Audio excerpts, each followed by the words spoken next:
Hi Gemini, welcome po sa ating channel. At ito ay inyong Daily Gabay Tarot reading for July 6, 2024. Please be reminded kung naka-resonate kayo, comment down. Kung hindi kayo naka-resonate, ibigay niyo po sa iba kasi channel reading po ito. This is for you Gemini ngayong July 6, 2024.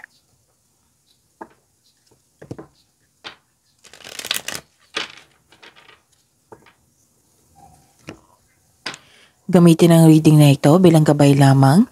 Please like, subscribe, and click bell button for notification para updated po kayo sa daily tarot reading natin. Maraming salamat po.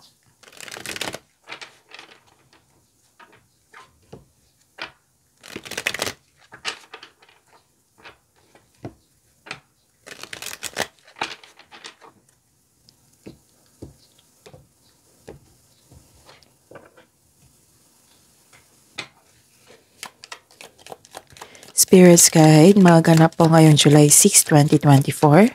I need 3 cards po para kay Gemini.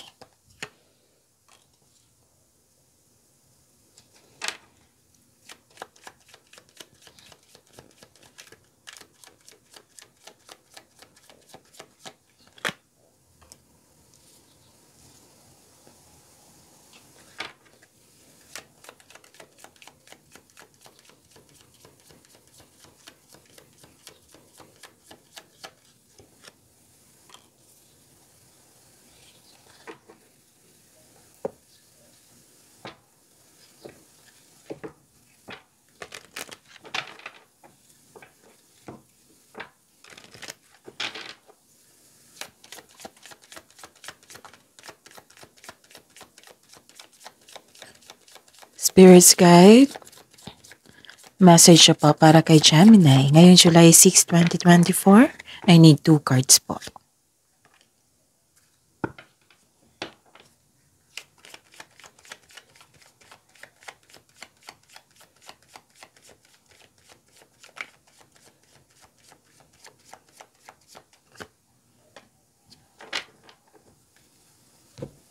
Okay. Ngayong July 6, 2024 para po kay Gemini. May nakita ko ditong movement, paglilipat. Pwede din napauwi kayo para magbakasyon, pwedeng lumabas para magkaroon ng new journey, pwedeng lumabas para magkaroon ng adventure. Basta may nakita ko ditong long distance na biyahe. Pwedeng movement din ito ng isang bagay. Transition, may nakita kong foreigners dito, distant lands. Okay? And may nakita ko dito nagbigay sa iyo ng suporta. Nagbigay sa iyo ng wisdom message. Yung favorite person mo. Oo. At nagkaroon ng pagkakaisa. Okay. May nakita ko ditong worried kayo. Kahapon pa to eh. Worried kayo, stress kayo. Dahil sa isang tao na pwedeng nag-downgrade sa inyo. Yung naninira sa inyo siguro, nag-chismis sa inyo, ganon. Basta may nakita ko ditong pagkasira or downgrade. Okay? And ingatan nyo ang bagay, baka mawala or ma-damage kasi may nakita kong loss dito. Pwedeng bagay, pwedeng opportunity, pwedeng tao, loss of communication, na pwedeng nawala, pwedeng ninakaw, pwedeng kinuha, pwedeng na-damage. Ito yung dahilan na stress kayo at worried kayo. Okay? And nasabi po ang mensahe po dito, keys to goodness, habaan ng pasensya. Okay? At intindihin ang mga nangyari.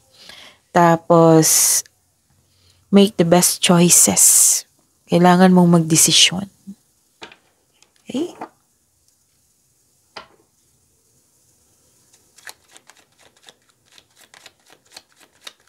Spirits Guide. Energy po ni Gemini ngayong July 6, 2024. The clarification of this card po. Energy ni Gemini.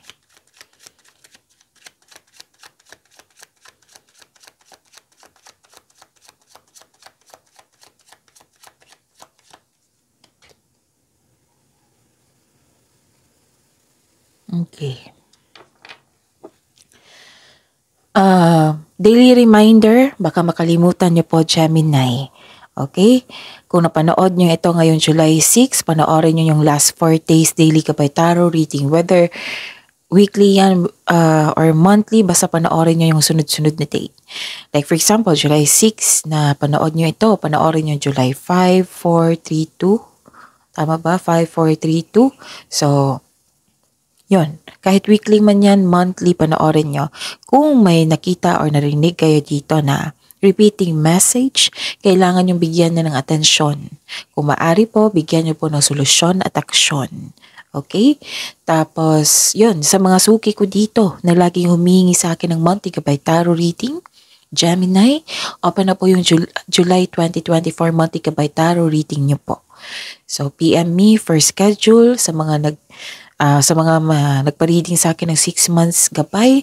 Kung may nangyari na, pwede na rin na magpa-reading kayo from 6 months from now, July to December 2024 yan. Okay? So, PM me for schedule. At sa mga bago dito na gustong magpa-personal reading, comment down link. Again, comment down link, LINK, comment link, para mag-reply ako ng instruction kung paano nyo ako makontak. Okay? Maraming salamat po. Actually, 3 card na po nagsabi dito na may new beginning. Kaya lang, di ba sabi dito na kailangan yung gumawa, sa message dito, kailangan yung gumawa ng best choices. Kailangan yung gumawa ng desisyon. Pero dito, hindi ka makagawa ng desisyon. Kasi may confusion na po ako nakikita dito. Pwede din na may balakid, may delay nangyari. Gusto mong lumaban pero napaghinaan ka ng loob. Tapos ilan sa inyo mas pinapaniwalaan mo ang mga bagay na hindi naman totoo. Fact check nyo muna bago kayo maniwala. May nakita rin ako dito na ma-pride na tao. Di kaya kalaban mo ang iyong sarili. Maaring ikaw ito or kasamahan mo. May nakita ko dito na isang tao na hindi nakinig sa iyong payo. So, ang nakita kong solusyon dito, this card tells you to clear up any hurt feelings. Maaring mabigat sa loob mo ang confrontation na ito, pero kailangan natin harapin to clear up any hurt feelings. Okay?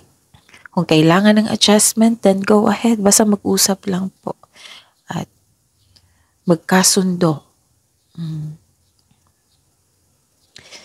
May nakita kong dito.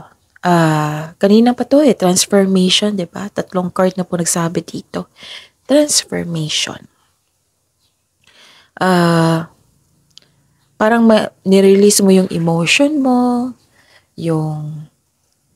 basta may releasing of pain dito, pwedeng nirelease yung emotion mo. Nagkaroon po ng transformation, ending cycle, which is the clarification of your card here. Nagkaroon ng ending cycle, transition also. Yung oras na, ganon. This is necessary change. Kailangan ito. Kailangang magbago. Ganon. Okay? Ang lakas ng confidence nyo dito, nakikita ko, parang may pinoprotektahan din kayo. May nakita kong pagwawakas na parating. For example, end of contract sa trabaho, kung sa relasyon is hindi nag-uusap, which is the clarification of your card here. Pwedeng ending of connection. Pwede rin, di ba, sabi ko kanina, ending of connection, pagtiwalag sa isang grupo o disconnection sa pagkakaibigan. May parating po na new beginning po sa inyong buhay para magkaroon ng transformation. Pwede rin na nilet go mo yung opportunity dahil sa hindi mo na kailangan. May nakita rin ako paglilipat ng bahay or paglilipat ng gamit or may ganap na paglilipat ng lokasyon. Nakikita ko dito.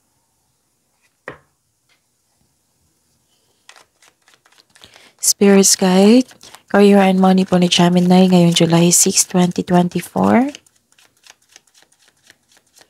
I need 2 cards po.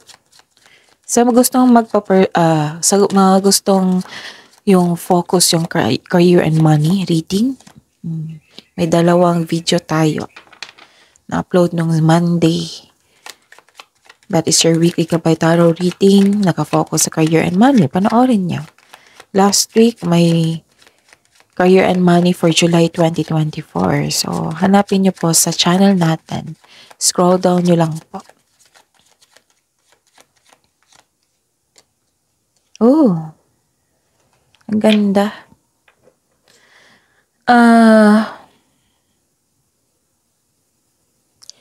You're receiving love, yung support, which is the clarification of your card here. Diba may nagbigay ng suporta sa iyo, wisdom message, kausap mo yung favorite person mo ngayon. Busy kayo ngayon. Oo, yung the other day pa to diba? Busy kayo. Gemini, nagkaroon po ng growth and expansion, pag-aalaga sa career and money. May nakita kong happiness dito. Pleasure, development, and success. Yes. This is kasi, this is love, pag-aaruga, money, creativity, ganon. May parating po na makaka-receive ka ng malaking pera or unexpected job opportunity. Wow! So claim nyo to, Gemini. The advice is you will need to be patient. Sabi ko sa inyo kanina kailangan nyo maging mapagpasensya. Huwag kang mag-alala, darating iyan.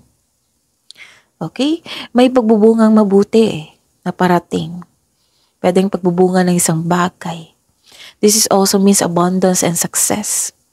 So, kailangan nyo be happy with the results of your actions. Sabi po ng card dito. Ang ganda. Claim nyo to ang ganda. So, marami kayong aabangan sa pagbabago na ito. Nagkaroon ng ending kasi may bagong mangyayari, transformation. At, okay, nakikita ko dito na this is connected to your cards here. Yung sabi dito na make the best choices regarding sa inyong future plan. Isang bagong chance para sa paglago ng iyong buhay, karera.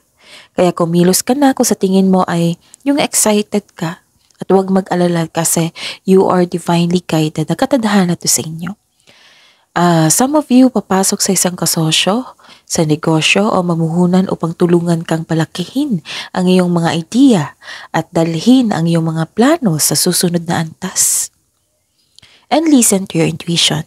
Kasi 'di ba sabi ko sa inyo na pag may pagbabago, pag may new beginning, dapat connected kayo sa intuition kasi yan sa intuition yung magbigay ng tulong sa inyo, magsasabi kung ano yung next action patungo sa right path. Ang iyong buhay po, Gemini, ay patuloy na yumayabong kapag sinunod mo ang iyong intuition na naniwala ka sa inyong sarili. So, ang sabi po na card dito, explore new directions.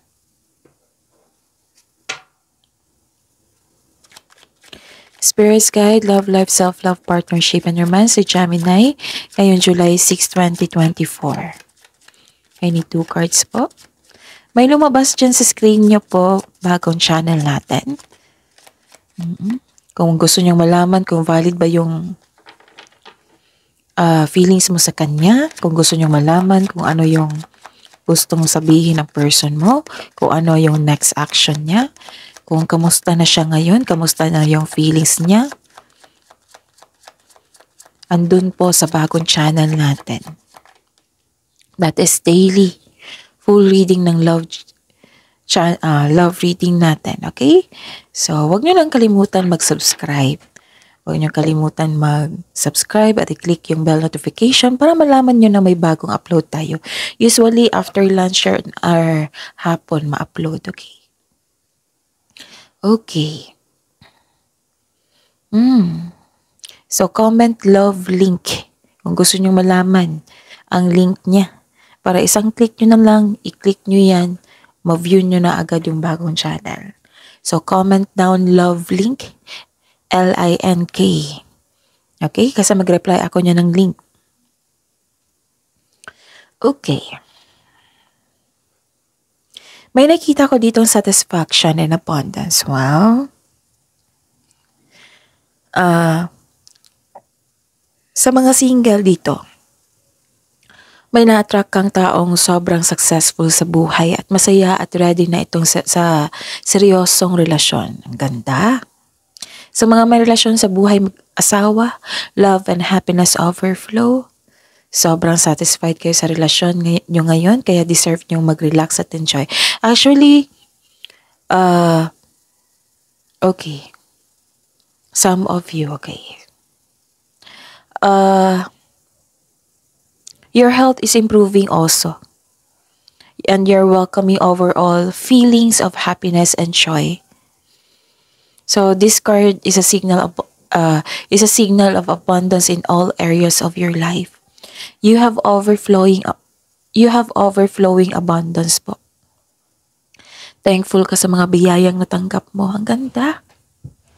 This is fulfillment, ha? So, this card asks you to relax and enjoy. Kasi may na-achievement may successful and satisfied ka sa iyong buhay. Okay? So, ang ganda. And, may sabi po ang card dito na i-workout nyo yung some of you kasi nagkaroon ng missed opportunity, emptiness, yung worried kayo, which is the clarification of your card here. Kasi may na-end of cycle. Diba sabi ko kanina dito pa lang, dito hanggang dito, dito hanggang dito. So hanggang dito po, 1, 2, 3. May nalungkot kayo or nanibago kayo kasi may end of cycle sa inyong love life, self-love, partnership, and romance. Oo. Hindi ka ready sa changes. Okay? Pwede din may pagkabigo or maling plano. Maaring nagkaroon ng delay. You're ready to move on pero parang hindi mo pa feel na mag-move on. Actually, dalawang card na nagsabi dito na may success. Kaso, you don't feel you are deserving of success. No. You deserve to be happy. You deserve this success. Gemini. Okay? Huwag mag-self-pity. Be happy po. Okay? I-process mo yan, yung pakiramdam nyo. Kasi you have overflowing abundance. Ang ganda ng reading nyo ngayon. Okay? And, yun, ang sabi dito, ang mensahe is keys to goodness, habaan ng pasensya, and make the best choices. So, that's it. See you tomorrow, Gemini. Please like, subscribe, and click excuse me. Pumapaos ako. Please like, subscribe, and click the button for notification para updated po kayo sa daily tarot reading natin. Maraming salamat po.